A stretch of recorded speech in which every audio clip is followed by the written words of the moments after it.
Morning, everyone. This morning, I would like to go over the chart of renowned singer-songwriter Aretha Franklin. Um, she was known as the Queen of Soul. Let me share my screen.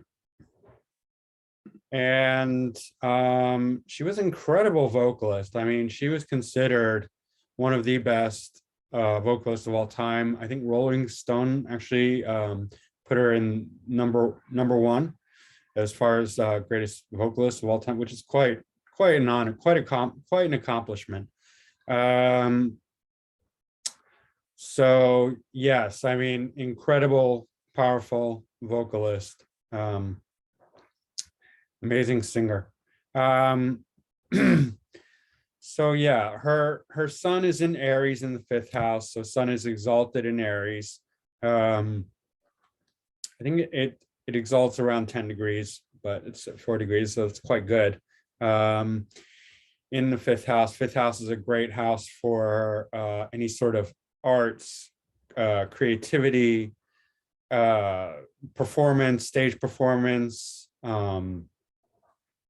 It is Leo's original house. It's just there's a lot of confidence and, recognition. It's a fame-giving house as well. So an exalted sun in the 5th house would certainly be good for anyone who wants to have a stage presence, be in the creative artistic field like that. And sun representing the father, interestingly enough, her father was quite a well known preacher in the church. He made good money and was recognized for being an incredible preacher. He was widely respected. So that's interesting, and that definitely plays into that. Shows, because his sun is exalted in the 5th house, so talks about her father. It's got a trine to Pluto and Chiron in Leo. That's quite good. Pluto is very powerful, and in good aspect, the trine adds that quality to her sun. And Pluto's in the 9th house. This would be the house of religion, of philosophy, of higher learning. So for the father, definitely powerful religious performance, right? You can see that. Chiron too is somewhat, when it's well aspected, which it is here. Chiron is a teacher, a healer, a shaman type. So we can see that her father has really good dignity. This is also influencing the 10th house because it's in the same sign as the 10th house. We can't ignore that. So this is quite a strong combination for her, and also reflecting her father, right? Moon is in Cancer as part of a trine, grand water trine. So deep, powerful emotions and water feelings. The grand water trine will bring in just this enormous amount of emotional impact, especially with the moon in Cancer, conjuncting the 9th house cusp. It's in the 8th quadrant, but just at the tip end, just at the very end. So I feel I would qualify this more as a 9th house moon. However, her mother did die young when she was just 10 years old. But this tells me that she was a good mother while she was alive, very loving, very caring, very nurturing. But we can see that Venus is conjuncting the IC. Venus is ruling in 12th house. 8th house lord is Mercury. And Mercury is in the 4th quadrant house. And we do get a square from Venus to Saturn and Uranus, both from the IC and Venus here. So that would be difficult. Saturn can often represent death or endings. Uranus can represent trauma and accidents, sudden events. So Uranus and Saturn here together can show some sort of sudden death situation with involving her home life and her mother. So yeah, we can see that. Venus also ruling the 7th house, squaring, while we're here, squaring Uranus and Saturn. That's not so good for relationships. And especially her first husband was abusive, and she married twice. So we would see something like that, especially with the Uranus conjunct Saturn square Venus, the 7th lord ruler. Venus being a feminine planet anyway would represent her. And this Saturn Uranus conjunction in the 7th, squaring the 7th house lord. Oh, by the way, this is a mutual aspect. Trading places. Saturn is in Venus's house. Venus is in Saturn's house. So these are trading houses. So that would also include that when she was young, her early childhood was going towards other relationships, meaning world of others. So this describes her when she was young. She sang in the church, and that's how she not only recognized that she wanted to be a singer, but that's how other people recognized that she was a good singer. So she had some success early on. She signed a record deal at 18. That's quite young. And 7th house also is a house of fame because it deals with the masses and large numbers of people. Venus is also Venus, and its domicile in Taurus are signs of planet and sign of creativity, right? And voice. Taurus rules the voice, so that's quite prominent here. Voice going out into others. She did not have immediate success. Her success came later in her 20s, but she did start recording when she was 18 years old. And Saturn here would limit that. Saturn always restricts wherever it sits. This conjunction is conjunct Algol. I have my Mercury conjunct Algol. Now, some people think Algol is just automatically a bad star. It's not a bad star. It depends. It's a very creative star, but you have to avoid the temptation that comes along with Algol, which is the Arabic root word for alcohol. And she did have an alcohol problem. And she did have a weight problem and a smoking problem, better than a drug problem like heroin or, other illicit drugs, crack, cocaine, whatever, meth. But alcohol is certainly destructive, and so is smoking, and so is bad eating habits. Anyway, Algol can be very creative and very leadership oriented. It's either like you lose your head and become like this horrible, evil person addicted to drugs and alcohol. And there are people who are very, very nasty who fall down that path. They become headless monsters, basically, like Medusa. This is Medusa's head. Or you can become, the other thing is that half of Medusa's head is poison, half is medicine. So you can become a leader and a healer and a creative type, and yeah, like that. Like I said, I have Mercury conjunct Algol, and I know other people who have their Sun conjunct Algol who lead tremendously positive lives. So it's not at all necessarily malefic. It can be, but it doesn't have to be. Okay. But the malefic aspect of Algol square the Venus in this trading, the mutual aspect here, that would negatively impact her mother and her early home life, especially. So her mother died, and we see that. Right. Ascendant Lord Scorpio. Ascendant Scorpio is always going to have a difficult life. I mean, she had an incredibly successful life, which is also possible with the MC in Leo, fame. But Scorpio is always going to have to battle their own demons. And she did struggle her whole life with alcohol, cigarettes, and weight. So there's always going to be a theme with Scorpio ascendant, which I have Scorpio ascendant, of fighting, both fighting out in the world. Scorpio ascendants tend to fight people out in the world. Sixth house is Aries. Sixth house cusp is Aries. So that means naturally, Mars rulership is tied to the first and sixth. So fighting is naturally indicated here, but it's not just fighting others, it's also fighting yourself, fighting your lower desires.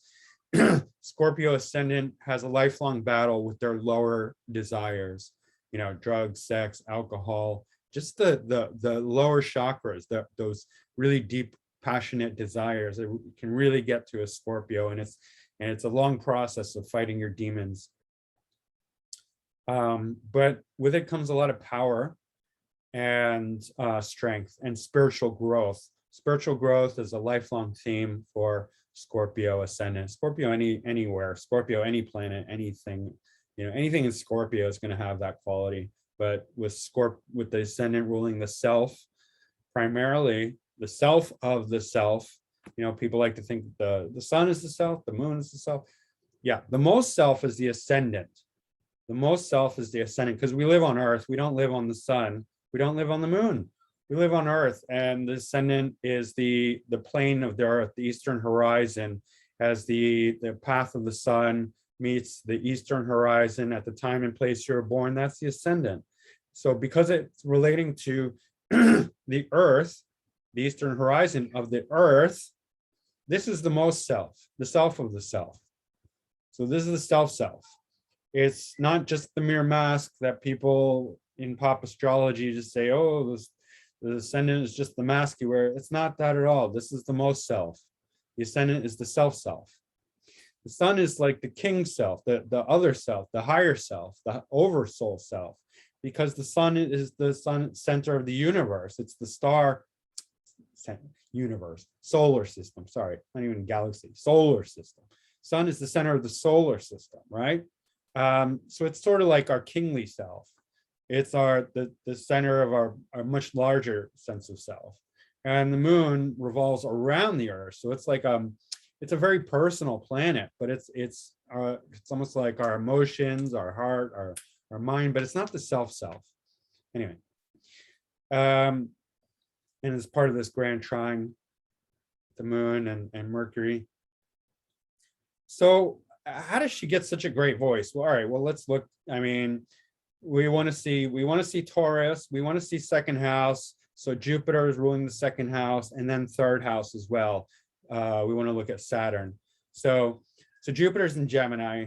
So we're getting that second, third house combination. Jupiter ruling the second house in the sign of Gemini, conjuncting her ascendant Lord, and Lilith, by the way. Lilith would be, the sex symbol. She was not so much of a sex symbol, but the spirit of that is there. I mean, her earlier songs did have I don't know if like a real sex appeal, but certainly a strong femininity, that was very powerful, right? You make me feel like a natural woman. And that definitely had a strong, undertones of sexuality, but she was very wholesome. Her sexuality was not overt. But Mars conjunct Lilith, especially Mars conjunct, being this ascendant Lord in Scorpio, that definitely has some sexual power. And then conjunct Jupiter would just expand that. Not to mention this square of the nodes and Mercury. We'll get to that. But Jupiter in Mercury, so the expression, the voice, big voice, powerful voice. Mars is making Jupiter more powerful. Mars and Jupiter are a good conjunction. Powerful, big, powerful voice, expressive, right? We're getting, for voice, you want second and third house combinations.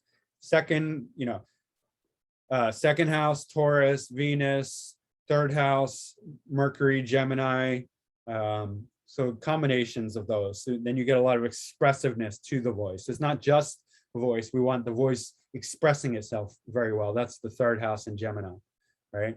And then we get the third house lord in Taurus. So third and second, second and third, ascendant lord Mars with second lord Jupiter, fifth lord Jupiter also is good.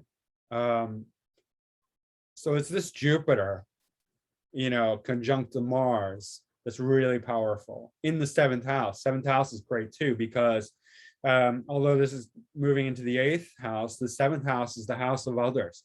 So it's the house where we can really relate to others, where we can really express ourselves and connect with others. That would be seventh, also 11th and third. The air houses are the houses that we can most relate to others. Seventh house most of all. 10th house for fame and recognition. It's in Leo, so it's automatically there. Then we get the Pluto and Chiron in Leo, although not in the 10th quadrant house. This is helping, Pluto especially, is helping her boost her career. Pluto is good in the 10th house, or influencing the 10th house. Here it's the 9th house, but it's in Leo, right? And the sun is, the dispositor is in the 5th house, exalted in Aries, in the same sign as the ascendant lord Mars, conjuncting Jupiter. This is a very good combination for success, for great voice. Third house in the 7th, again, that expression, the third house expression in the 7th, very dynamic, conjunct Uranus. Uranus in the 7th is going to make her very dynamic. It's going to make her more improvisational. I recall one thing I read in Wikipedia. I just skimmed through the Wikipedia article. Her initial hit, Respect, was a cover by somebody else, but she changed it up. And that's very Uranian, right? RESPECT, that's the Uranus that she did. Because Uranus is very in the moment, it's very improvisational. It just likes to be here now, not referencing anything. So it can be extremely creative and out of the box and just explosive, like just, empowered to be itself completely. So it's not going to just follow the rules, follow the norm, even though Saturn's going to restrict it. It's going to tame Uranus here, but it's not going to stop it. So there's going to be a long, slow, drawn out improvisational quality with with Uranus and Saturn conjunct in Taurus. It's going to create this kind of deep Uranian quality. Saturn's going to restrict it, going to mature it, make it work hard, but it's not going to stop it, especially because Uranus is outside the realm of Saturn. It's farther out. So Uranus has the upper hand over Saturn, but Saturn's still going to restrict it. A Mercury is in Pisces, and Mercury in Pisces is also very creative, and it's exactly conjunct the South Node within minutes, within 6 minutes, exactly conjunct the South Node. So South Node conjunct the planet shows skills that we came into this life with. So this is also ruled by Jupiter, co-ruled by Neptune, and Neptune's making a nice trine to Uranus and Saturn here, and that's definitely going to help the creativity. So Mercury rules not the voice, but the expression of the voice. So from the and also she was a piano player. So Mercury rules skills of the hands. So from an early age, she was very creative. And this also does have to do with her voice because Jupiter is ruling the second house and Pisces, the 5th house cusp. So this tying into Jupiter, this tying into her voice, this tying into her expression. So she has multiple combinations for voice. The South Node conjunct Mercury in Pisces is also pointing to voice.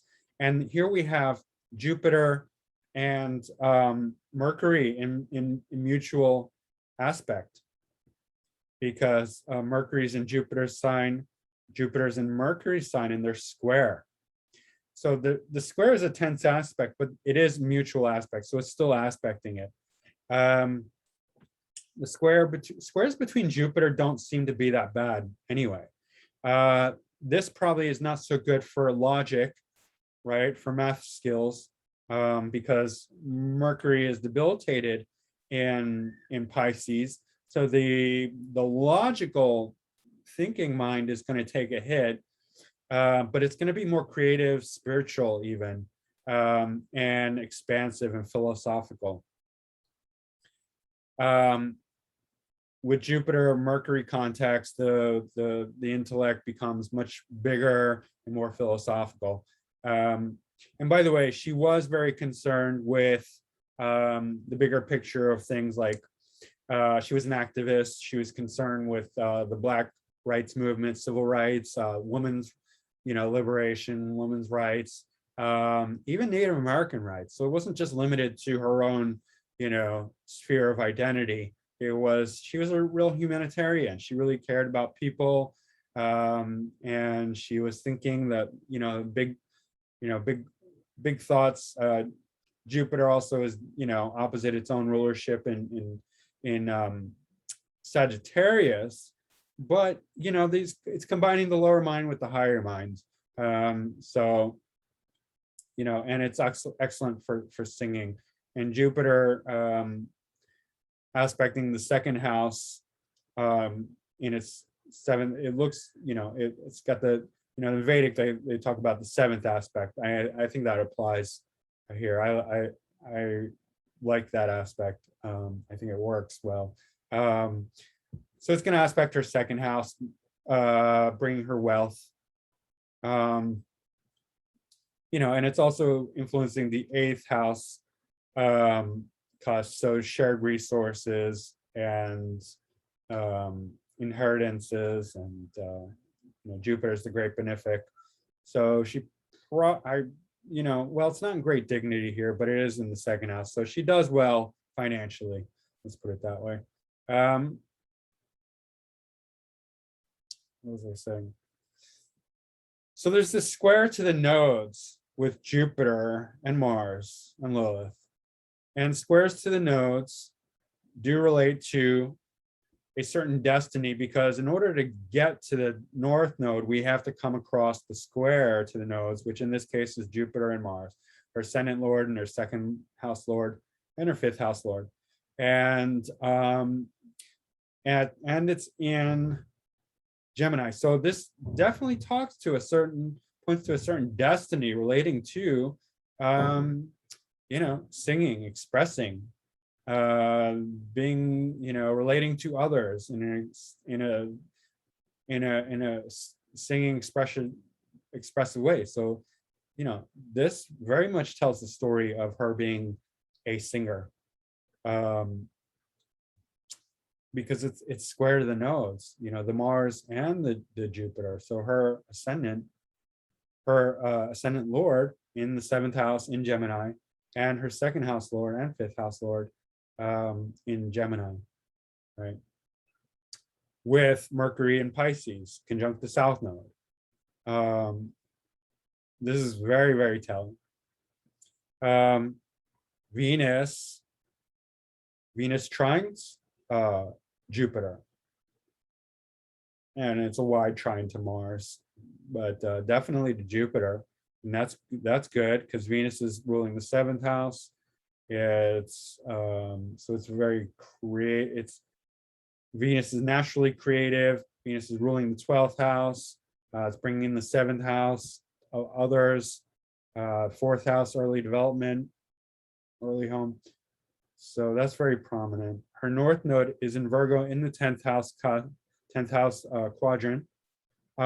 So as she got older, her success, her career took off, right? As a younger, it was slow. There was a slow rise. She did sign a contract at 18, but she did not have success till her 20s. And then she just became more and more successful as she got older, right? That's North Node in the 10th house, because North Node is activated in the second half of life, especially 42 and up. Neptune is in the 11th house, and that's good for anything with creativity, the arts, performance, success.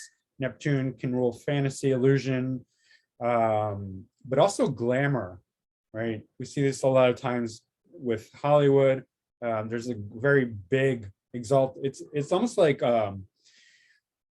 they say it's the higher aspect, higher octave of Venus, and I can see that, even though it's its own planet, but there's a sort of Venusian quality to it, and it's in good aspect. It's aspecting this Uranus Saturn in the 7th, so, and it's in the 11th, disposited by Mercury in Pisces. Yeah, there's so much positivity to her ability to relate to others, to her singing, to her powerful voice. Jupiter and Mars together create this, it's just big and physical and passionate and powerful and strong, right? In Gemini, so much expression, so much ability to carry that voice in an expressive way, not just having this nice voice. So many people have nice voices. You talk about like opera singers or singers in general. A lot of people have nice voices. It's more than just having a nice voice.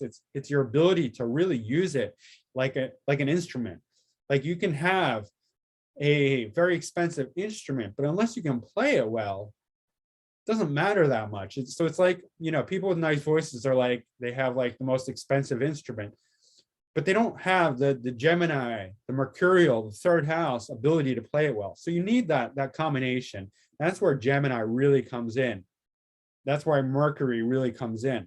And 3rd house, that ability to use that voice well, or to play an instrument well, right? That's that 3rd house Gemini Mercury quality that's really essential. Not just about having a great voice, it's how you can use it too, right?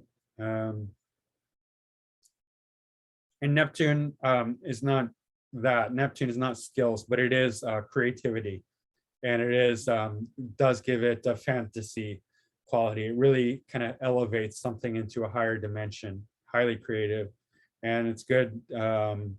It's adding to this Taurus. It's adding to the Uranus, Saturn, in relation to others, the house of others, house of relationship. So, yeah. If we look at her, there's nothing declination and speed. There's nothing out of bounds. Most of her planets are direct. Okay, there is out of bounds. Mars and Pluto are out of bounds, just barely out of bounds. But Mars is her ascendant lord, and Jupiter is her 2nd house lord. So the voice, going out of bounds. So it gives her an edge. Out of bound planets have an edge. They're more volatile because they're going to be, swinging radically, this way and that.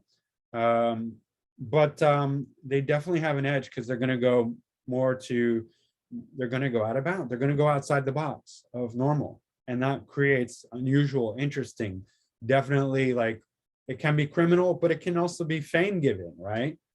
Criminals probably have, well, there's probably a lot of different, but it can be criminal because you're not obeying the laws. But at the same time, there's potential to do things that nobody else is doing when planets are out of bounds. So, yes, that I think that pretty much covers everything that everything pertinent. Definitely, her voice is really, really strong. Her expression, her ability to use her voice. We definitely see, fame, success, career success. She wasn't as successful as other singers, but she was definitely recognized as one of the best, if not the best, vocalists of all time. Other singers had more successful, more hits, more more, platinum, diamond, whatever, records, whatever.